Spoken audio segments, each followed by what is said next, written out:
Imagine a world where one hidden ingredient, a secret formula poured into the tanks of the most advanced fighter planes, could suddenly turn them from formidable machines into absolute, unstoppable demons of the sky.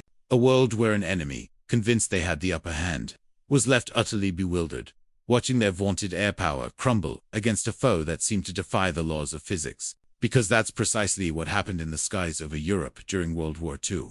When the Germans, the undisputed masters of aerial combat for so long, faced a nightmare they never saw coming. They never expected a seemingly ordinary liquid, a special kind of fuel, to transform the P-51 Mustang into a 490-mile-per-hour monster, ripping through their formations, leaving nothing but smoke and desperation in its wake. For years, the Luftwaffe had reigned supreme. Their Messerschmitts and Focke-Wulfs were fast, deadly, and their pilots, hardened by years of combat, were the best in the business. But as the war dragged on, and the Allied strategic bombing campaign intensified, a new kind of threat began to emerge. Massive formations of American and British bombers, flying deep into German territory, needed protection. They needed fighters that could go the distance.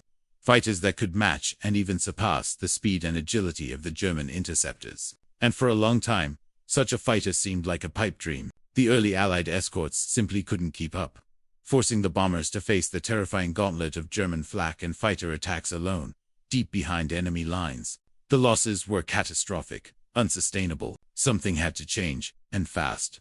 The problem was stark and terrifyingly simple: distance. American B-17s and B-24s were flying hundreds of miles, day after day, into the heart of the Third Reich.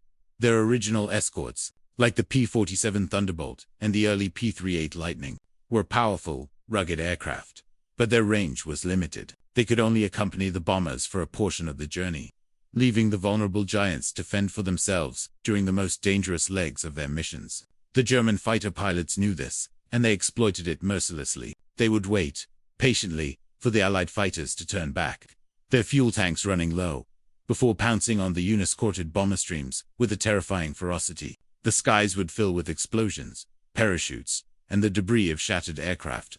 Morale among bomber crews plummeted. It was a meat grinder, a one-way ticket for too many young men. And if the Allies wanted to win the war, if they wanted to cripple Germany's industrial might, they had to find a way to protect their bombers, no matter how far they flew. This was the challenge, a seemingly insurmountable wall of geography, fuel consumption, and German aerial superiority. Enter the P-51 Mustang. It wasn't always the legend we remember today. When it first rolled off the North American aviation assembly line, it was a promising aircraft, no doubt, but it had a secret flaw, a bottleneck that held it back from true greatness. The early P-51s, built for the British, were powered by an American Allison V1710 engine. This engine was good, reliable even, but it performed best at lower altitudes. It struggled higher up, precisely where the bombers flew, where the air was thinner and the German fighters lurked. The British, desperate for any advantage, used these early Mustangs mostly for ground attack and reconnaissance missions where their low altitude, performance and excellent range were useful, but not game-changing. The fighter that would eventually conquer the skies was still hidden beneath the surface, waiting for its true potential to be unlocked. The RAF, however, had an idea, a stroke of genius, that would rewrite the history of air combat. They had experience with another engine, a British masterpiece, the Rolls-Royce Merlin. This engine, already powering their Spitfires and Hurricanes to victory in the Battle of Britain, was known for its incredible performance at high altitudes. It was powerful, reliable, and possessed a supercharger design that allowed it to breathe effectively in the thin air, where the Allison choked. It was a bold idea, almost a Frankenstein's monster of aviation, combining an American airframe with a British engine. But the engineers at Rolls-Royce, and later at North American Aviation, driven by the desperate need for a long-range escort fighter, took on the challenge. They modified the P-51's airframe to accommodate the larger, heavier Merlin, redesigning the engine mounts, cooling system, and propeller. The result was instantaneous and electrifying. The very first P-51Bs and P-51CS, now powered by the Merlin engine, were no longer just good. They were phenomenal. Their speed at altitude skyrocketed. Their climb rate improved dramatically. But even with the Merlin, there was still a final, critical piece of the puzzle, a hidden element that would push these aircraft beyond anything anyone, especially the Germans, could have imagined. This was the fuel, the magical elixir that truly turned the Mustangs into those 490 miles per hour demons. During the war, standard aviation fuel for high-performance aircraft was 100. This was already a significant leap from pre-war fuels, allowing engines to run at higher compression ratios and boost settings without knocking or pre-igniting. A destructive phenomenon where the fuel ignites prematurely, causing a loss of power and potential engine damage. But the Allies, particularly the British, were constantly pushing the boundaries of fuel technology. They understood that every extra ounce of power, every fractional increase in speed, could mean the difference between victory and defeat. And so, they developed something truly special: 150-grade aviation fuel. What exactly was 150-grade fuel? It wasn't simply a matter of adding more octane. While 100-octane fuel was the benchmark, the 150-grade designation actually referred to its performance characteristics. Rather than a strict octane number in the traditional sense, it was a highly refined, super-premium aviation gasoline, often achieved by blending specific hydrocarbons and adding anti-knock agents like tetrathyl lead in precise, higher concentrations than in 100-octane fuel. This concoction allowed the Merlin engine to be pushed to its absolute limits, far beyond what standard 100-octane fuel would permit. Think of it this way: an engine is designed to compress a mixture of air and fuel before igniting it with a spark plug. The more you can compress that mixture, the more power you get. But if you compress it too much with standard fuel, it detonates prematurely, like a hammer hitting the piston, causing damage and inefficiency. High-octane fuel resists this pre-ignition. The 150-grade fuel had an even greater resistance. This meant that the Merlin engines in the P-51s could be run at significantly higher manifold pressures, essentially force-feeding more air and fuel into the cylinders, without the risk of detonation.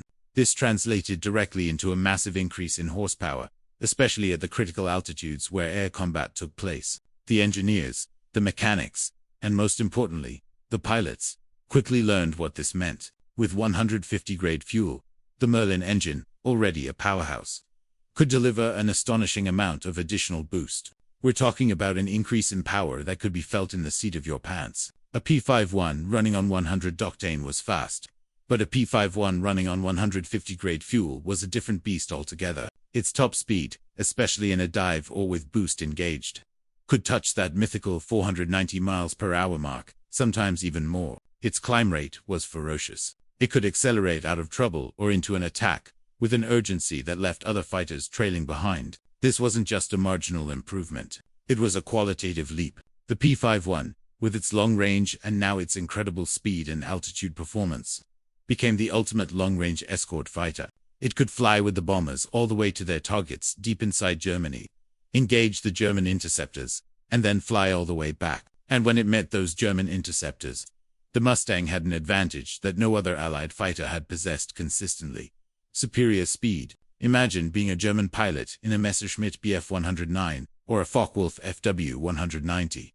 For years, you'd been the hunter. You'd been the one dictating the terms of engagement. You could dive on the bombers, make your pass, and then, if things got too hot, you could usually outrun the Allied fighters and escape. But suddenly, these new American planes, these P-51s, were everywhere, and they were fast. Unnaturally fast. You would climb to engage a bomber formation, and before you could even line up your shot, a streak of silver would flash past, and your wingman would be a fireball. You'd try to dive away, a maneuver that had saved your life countless times, only to find the Mustang right on your tail, closing the distance with alarming speed. It was a terrifying reversal of fortunes. The P-51 pilots themselves described the feeling. They felt invincible. They knew they had the speed advantage, the ability to choose when and where to fight. They could climb above the German formations, dive down to attack, and then use their superior speed to disengage if necessary, only to re-engage from a different angle.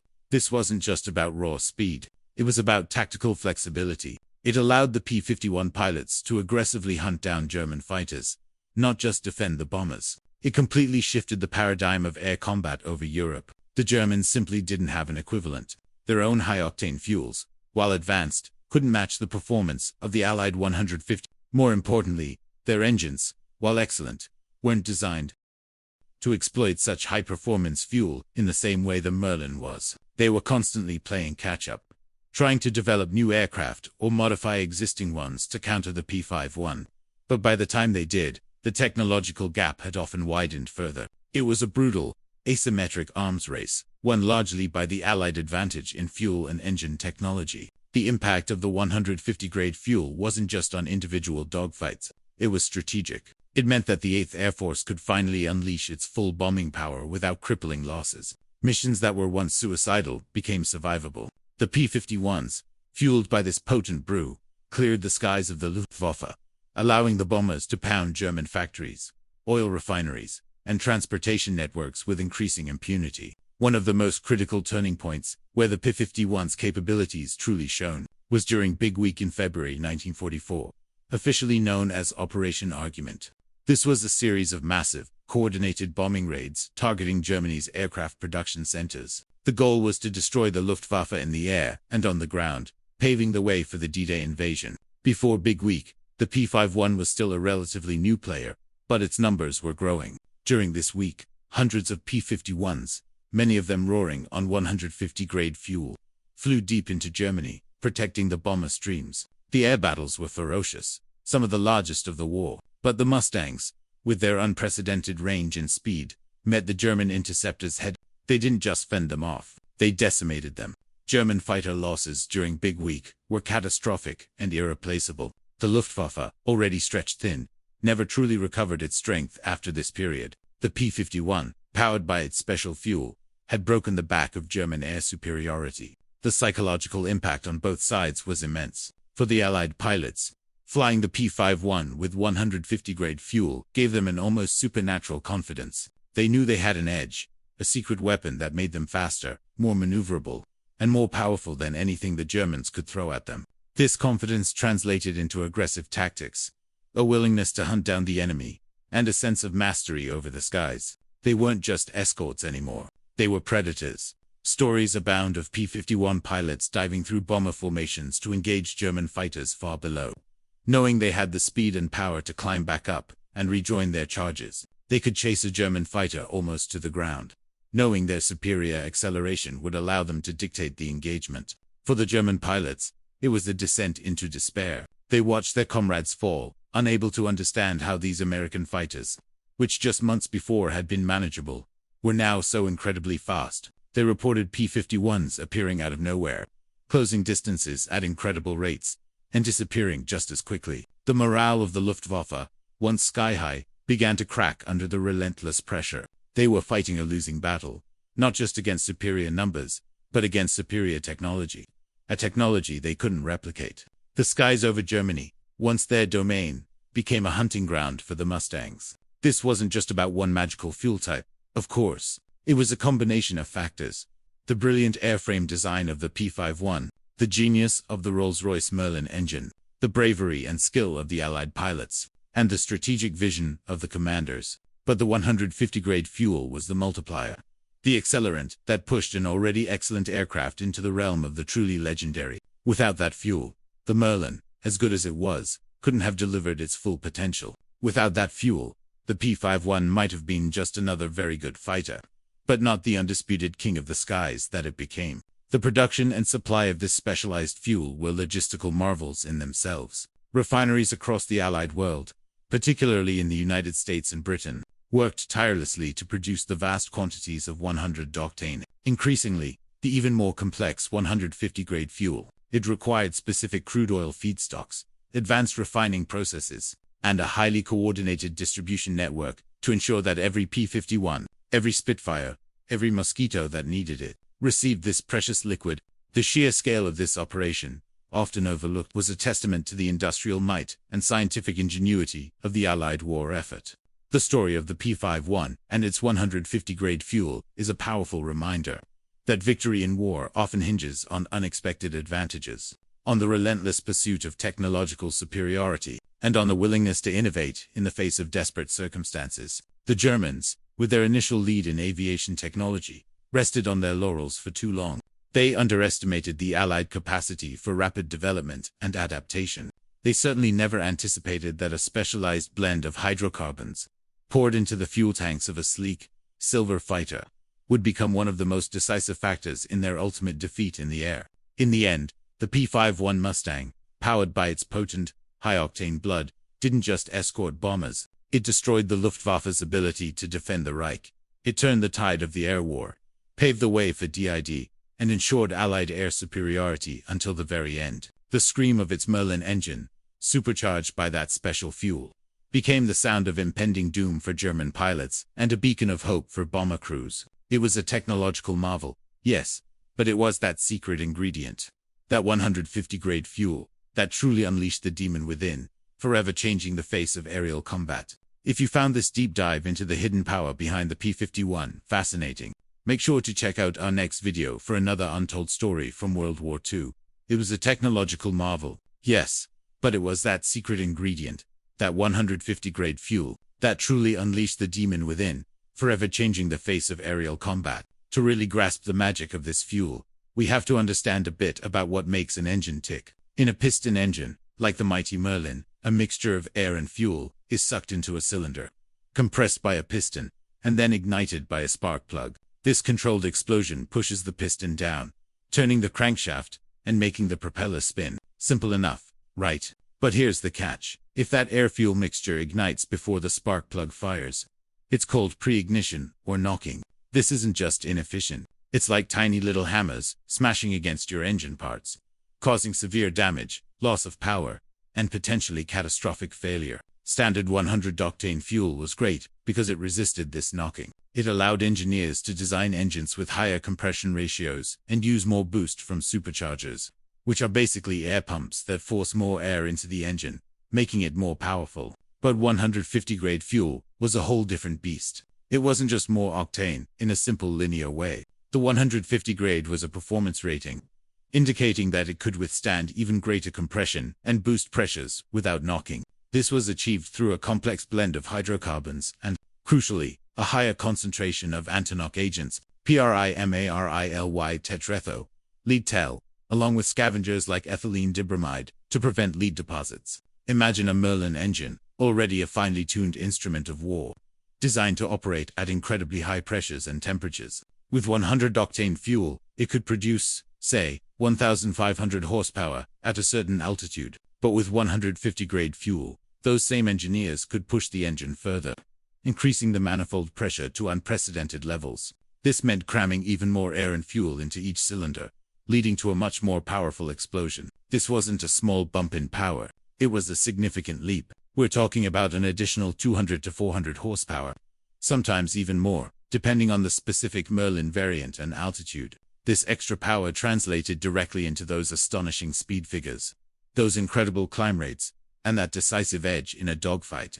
The P-51's airframe, designed by North American Aviation, was already exceptional. Its laminar flow wing, a groundbreaking design at the time, was incredibly efficient, reducing drag significantly compared to other fighters. This meant that the P-51 needed less power to achieve high speeds. So, when you coupled this aerodynamically superb airframe with the Rolls-Royce Merlin engine, and then supercharged that Merlin with 150-grade fuel, you created a synergy that was virtually unbeatable. The P-51 could slice through the air with minimal resistance, while its engine, roaring on its special brew, delivered raw, unadulterated power that few other aircraft could match. The pilots quickly learned to exploit this newfound power. They could climb faster than anything the Germans had, giving them the crucial advantage of altitude, from which they could dive on unsuspecting enemy formations. They could accelerate out of trouble, leaving even the fastest German fighters struggling to keep up. This wasn't just a theoretical advantage on paper. It was a visceral life-or-death difference in the skies over Europe.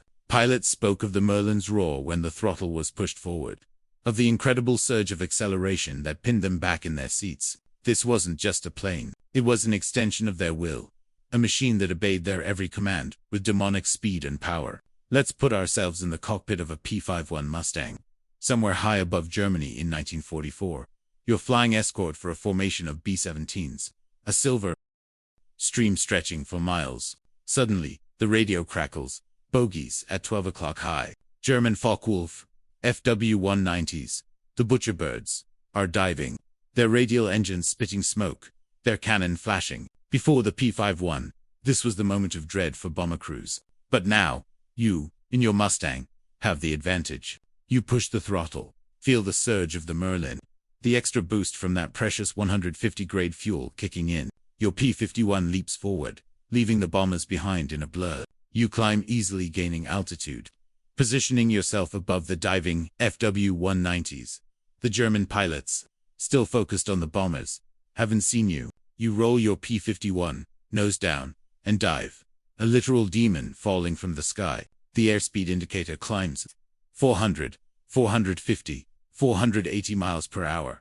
The wind howls around your canopy. You're closing in on a FW-190, its pilot still oblivious. You line up your gun sight, a quick burst from your 6.50 caliber machine guns, and the FW-190 erupts in a ball of flame. You pull up, still carrying incredible speed, ready for your next target. This wasn't just fantasy. It was the daily reality for P-51 pilots. The Germans, meanwhile, were facing a nightmare.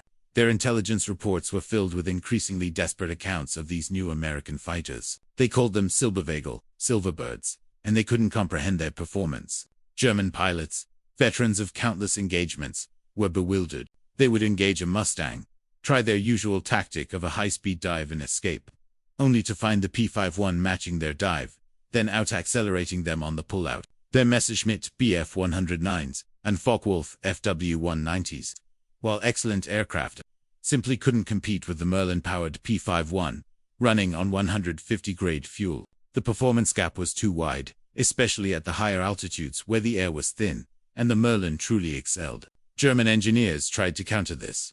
They experimented with their own high-octane fuels, but their refineries lacked the capacity and the specific crude oil necessary to produce 150-grade equivalents in significant quantities. Furthermore, their engine designs, while robust, weren't as easily adaptable to the extreme boost pressures that the Merlin could handle. The Daimler-Benz DB605 engine, for instance, used in the Bf-109, was a powerful and reliable engine, but it didn't have the same potential for exploiting super-premium fuels as the Merlin. They tried to improve their aircraft with more powerful engines, like the FW-19OD9 Long Nose, which had a more powerful Jumo 213 inline engine. But even these improvements were often too little, too late, and they never quite matched the P-51's overall package of speed, range, and firepower. The logistical challenge of supplying 150-grade fuel to airfields across England and later continental Europe was immense. It required a massive industrial effort, from the oil fields to the refineries,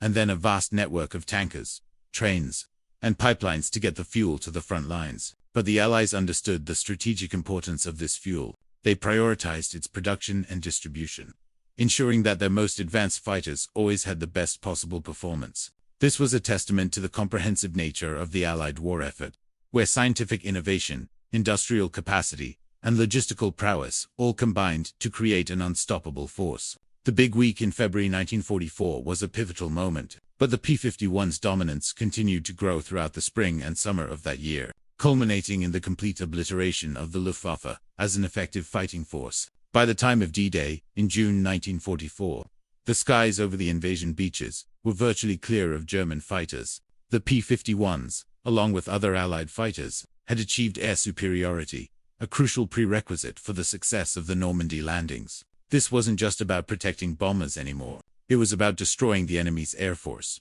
period. P-51 pilots, now emboldened by their superior machines, began to actively hunt German fighters. They would sweep ahead of the bomber streams, looking for any sign of enemy aircraft. They would patrol deep into Germany, strafing airfields, destroying German planes on the ground, and disrupting supply lines. This aggressive strategy, known as fighter sweeps, was made possible by the Mustang's long range and, critically, its incredible speed and power derived from the 150-grade fuel. The psychological toll on the German pilots was devastating. They were constantly on the defensive, outnumbered, outgunned, and outmaneuvered. The sight of a P-51, glinting silver in the sun, became a harbinger of death. The Germans' last desperate attempt to regain air superiority came with the introduction of jet aircraft, like the Messerschmitt Me 262. These jets were incredibly fast, faster than any piston-engined fighter, including the P-51.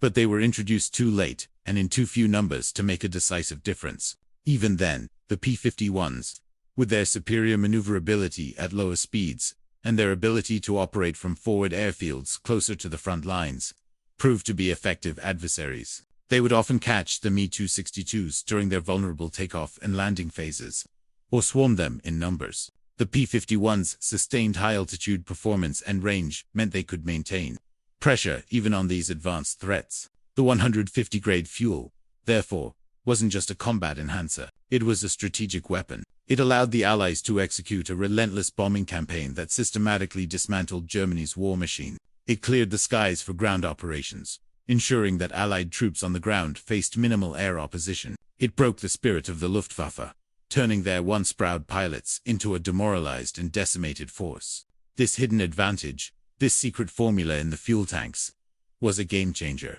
A silent but deadly weapon that contributed immensely to the Allied victory. The legacy of this fuel technology extends far beyond World War II.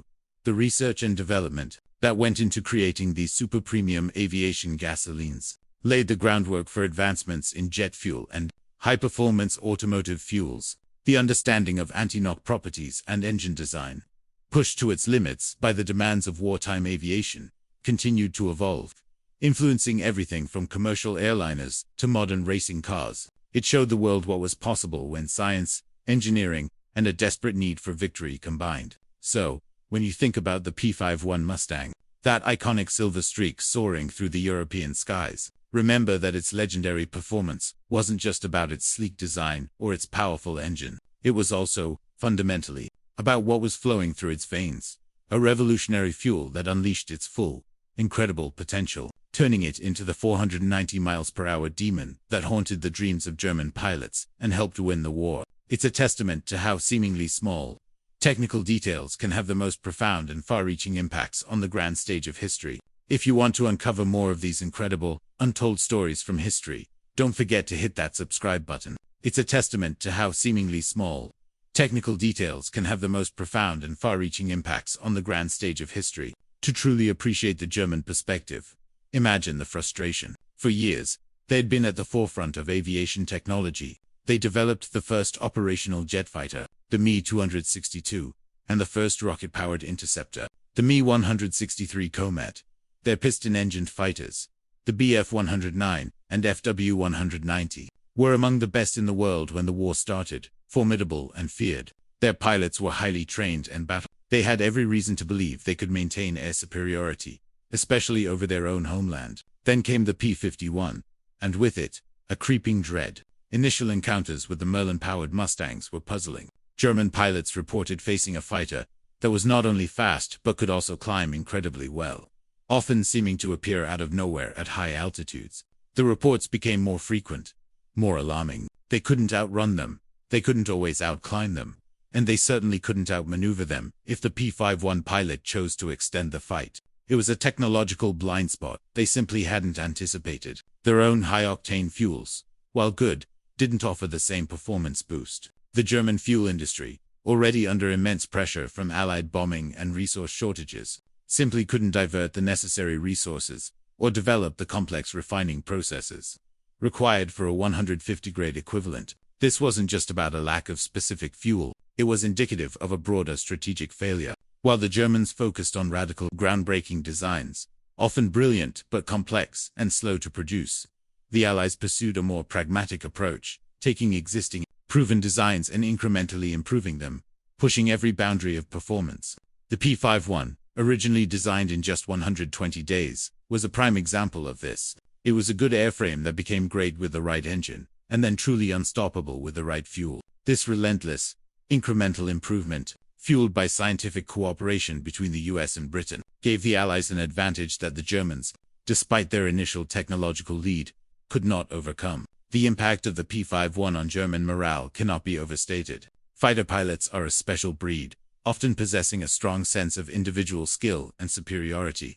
For the Luftwaffe pilots, who had dominated the skies for so long, to suddenly face an enemy they couldn't consistently beat, an enemy that seemed to defy their understanding of aerial combat physics, was psychologically devastating. Their confidence eroded. They began to question their tactics, their training, and ultimately, their machines. Stories circulated among German pilots about the unnatural speed of the Mustangs, their ability to sustain high G-turns, and their seemingly limitless range. These stories, often exaggerated through fear and frustration, only deepened the sense of helplessness. Furthermore, the P-51's range meant that the Luftwaffe couldn't simply wait for the American fighters to turn back. There was no safe zone. From the coast of France all the way to Berlin and beyond, The Mustangs were there, relentlessly pursuing and destroying German aircraft.